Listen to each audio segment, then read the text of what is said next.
welcome to my home. We're going to be doing our tin can chimes today from my home because I had some time off. So if you guys come by and got you some cans, or if you had some at home, we can get started. So what I did is, if you come by the library, you've seen that I painted ours. Now I made the mistake of buying this paint because I was too lazy to go to Walmart to get the 50 cent.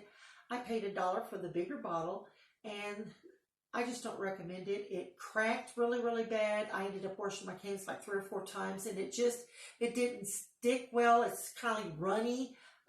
So I don't recommend this. What I do recommend is the 50-cent bottle of Apple Barrel from Walmart. It's really, really good, and I really like using this on everything. So that's what I used. But then last night I stopped by and I got me a can of white spray paint, which was I think $1.35, everyone. And I spray painted my cans. And it was super, super simple. My plans for these cans is I am going to do a summer things. I'm not sure whether I'll do watermelons and butterflies or just something summery so I can have these out all summer long. And once I get these all painted up and done, I will have Miss A post a picture of my finished product with those. Now, in doing this, it's not only that you can paint these, but I have found that you can also take napkins. And I got these napkins from the Dollar Tree. They have hummingbirds and flowers and butterflies and everything on those. But I found that you can Mod Podge these on the cans as well. And in thinking of that, I thought, okay, if I can do that, why can't I do material? So I had some really cool material that I wanted to try on it. So what I did was I cut my piece of material, and I tucked my can, and I tucked my Mod Podge. Now, if you guys don't have Mod Podge, don't worry about it. If you have some glue, Elmer's glue, mix that with some water in a bowl, stir it up till it's a little bit thicker than glue, and then you're just going to want to put a thin coat all around your can. Once you get that done, you will lay that down on your fabric and just roll. Now, I found it easier to stick my hand in the can and just roll it. And as I rolled it, I can smooth it down with my hand. And then once you have it on your can, you're going to take your Mod Podge once again, and you're going to put a thin layer all the way across, covering all of your material on your can. Then you're going to want to set that to the side. Now, when you put this on there, it's going to look real milky, but don't worry because it is going to dry clear. And it's going to really just make that super stuck to that. And it's also going to help for the weather.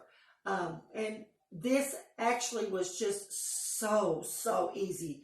I'm really glad that I did try the material because, like I said, it was really, really easy. So what I chose to do is I did 2 cans with material. Then I went to the Dollar General store and I found these napkins, and I thought, how cool. I had another project that I needed these for anyway. So I got these thinking that it was all of this when it's not.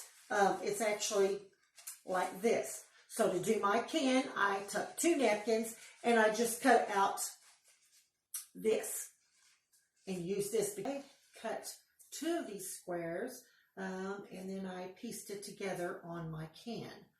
What I did was the same as I did with the material. I put a thin coat of Mod Podge around it, then laid it on my napkin and just rolled it up all the way around. Now, napkins are a little thinner and they're just a little different to put on.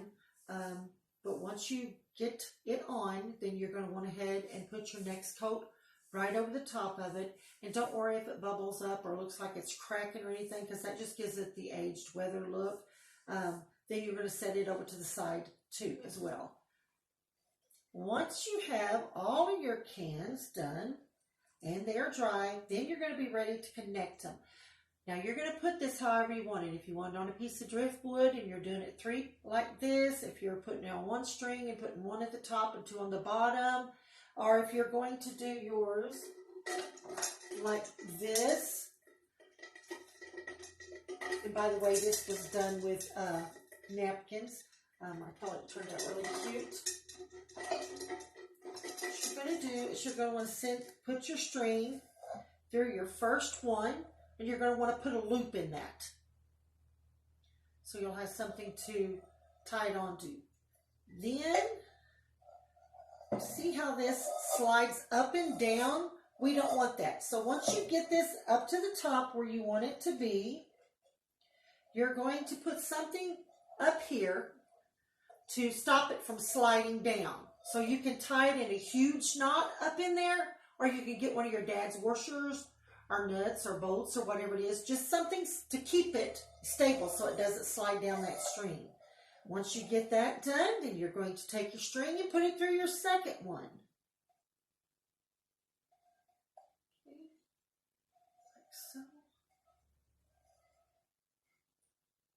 Okay, and there again, when you get it to where you want it to be, you're going to go up in it, tie a knot, or put something in it to stable it so it doesn't continue to slide down.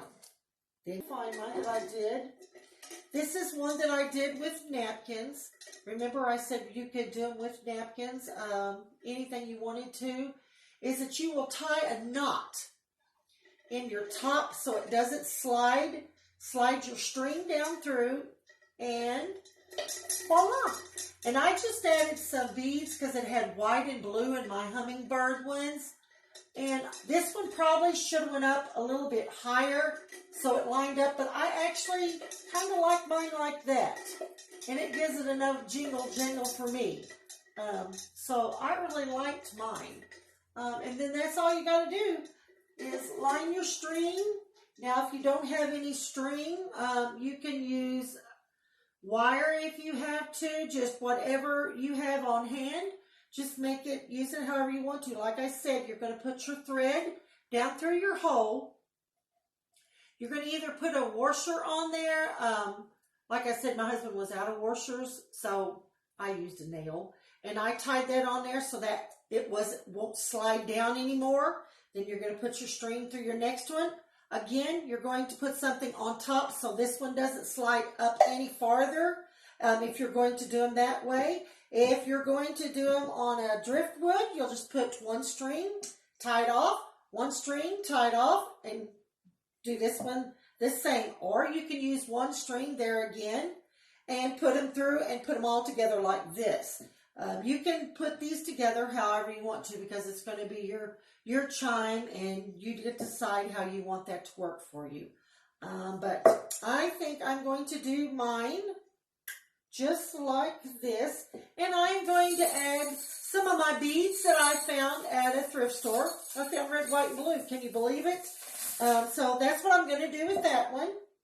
And in my white cans that I painted, I think I'm going to put like a spring, like flowers and butterflies on it so that it can stay out all summer.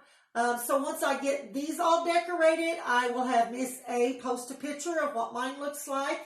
And okay, guys, got any questions? You can always contact the library, and I'll try to help you out the most I can. Tune in next month. We're going to take 2-liter soda bottles and turn them into animal planters for our decks, porches, our yards, whatever. We have a busy summer planned, so be sure and come in and get your calendar. Miss A has worked really hard on it. Summer reading begins June 1st, everyone. It's going to be an action-packed, lots of fun. We're going to have lots of cool crafts to do throughout the summer. So thanks for stopping in, and let's keep crafting. Thanks, everyone. Bye-bye.